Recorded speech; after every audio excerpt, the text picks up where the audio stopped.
বৈষম্য বিরোধী ছাত্র আন্দোলনের কর্মসূচি অসহযোগ আন্দোলনের প্রভাব পড়েছে সচিবালয়ে। আইনশৃঙ্খলা বাহিনীর কর্মকর্তারা জানিয়েছেন, এখন পর্যন্ত ৩০% কর্মকর্তা কর্মচারী আসছেন অফিসে। এখন পর্যন্ত সচিবালয়ে কোনো মন্ত্রীরা আসেননি।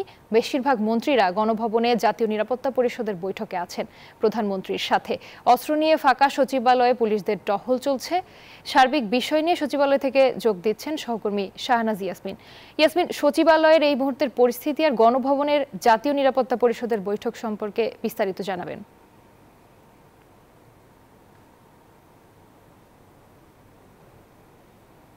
ধন্যবাদ জানাচ্ছি। আমরা জানি যে কোটা বিরোধী ছাত্র আন্দোলনের ডাকা বৈষম্য বিরোধী যে ছাত্র আন্দোলন নামে তারা আজকে অসহযোগ আন্দোলন ডেকেছেন। গতকাল তারা প্রথমে 9 দফা ছিল, তারপরে সন্ধ্যায় তারা 1 দফা ডেকেছেন। সেই 1 দফার পরে আজকে অসহযোগ আন্দোলন চলছে সারা দেশ জুড়ে। এবং আমরা যখন সচিবালয়ে আসি অফিস থেকে, রাস্তা খুবই ফাঁকা, আমরা একেবারেই গণপরিবহন দেখিনি, মেন রাস্তা রিক্সা চলতে দেখেছি। এবং সেই প্রভাব পুরোপুরি সচিবালয়ে এসে দেখলাম। সচিবালয় আজকে সকাল 8টার দিকেই যারা আসার অনেক সচিব এসছেন এবং অনেক কর্মচারী এসছেন, কিন্তু আমরা সচিবালয়ে ঢুকছি 10টার দিকে। 11টা পর্যন্ত সচিবালয় গেট দিয়ে 3-4টি গাড়ির বেশি আমরা ঢুকতে দেখিনি, কারণ গাড়ি নিয়ে আসলে আজকে কেউ বের হতে ভয় পাচ্ছেন, কেউ বের হচ্ছেন না। এবং এখন বাজে 12টার বেশি, এখন পর্যন্ত সচিবালয়ে 30-35% কর্মকর্তা কর্মচারী আসছেন।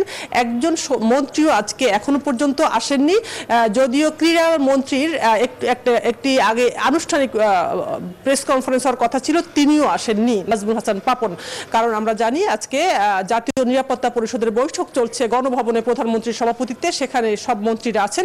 সব মন্ত্রী বলতে আসলে সেখানে কমিটি থাকে, 8 থেকে 10 জন মন্ত্রী থাকার কথা। আইনমন্ত্রী, স্বরাষ্ট্রমন্ত্রী, অর্থমন্ত্রী সহ সিনিয়র যে মন্ত্রী, বাণিজ্য মন্ত্রী আছেন সেখানে। এই 8-10 জন মন্ত্রীরা সহ সেখানে উচ্চপদস্থ কর্মকর্তারা আছেন, সরকারের আছেন, সেখানে আইনশৃঙ্খলা বাহিনীর সদস্য, সেনাবাহিনীর সদস্যরা আছেন। সেই হিসেবে আসলে সচিবালয়ে মন্ত্রীরা ফাঁকা, সচিবরাও অনেকে আসেননি। তবে সচিবালয়ে যারা আসছেন তারা আসলে একটা ভয়ের মধ্যেই আছেন, কারণ তারা ভয় আতঙ্ক নিয়ে রাস্তা দিয়ে এসছেন। হয়তো তারা নিজস্ব পরিবহনে কেউ আসতে পারেননি, কেউ সিএনজিতে, কেউ ভেঙে ভেঙে রিক্সা আসেন। তবে এই পরিস্থিতিটা সচিবালয় রয়েছে, কাজেও আসলে খুব কাজ কেউ করতে পারছে না, কারণ তাদের দেখা যায় যারা আছেন তাদের উচ্চপদস্থ যারা উপরের অফিসাররা আছেন তারা আসতে পারেননি। সবকিছু মিলে সচিবালয় পুরোই প্রভাব পড়েছে এই অসহযোগ আন্দোলনের, কারণ গণপরিবহন বন্ধ থাকার কারণে এই প্রভাবটি পড়েছে। আজকে সারাদিন হয়তো এমনটাই চলবে মনে করা হয়েছে। এবং সচিবালয়ের মধ্যে আমরা অস্ত্রধারী পুলিশদের টহল দেখেছি, অর্থাৎ নিরাপত্তা নিয়ে খুবই তারা একটি কনসার্নের জায়গায় আছেন। সব মিলে এই হলো আসলে সচিবালয় এখন পর্যন্ত পরিবেশ। বাকি সময়টা কেমন চলবে, কারা আসবে, আমরা পরবর্তীতে নিশ্চয়ই জানাতে পারবো।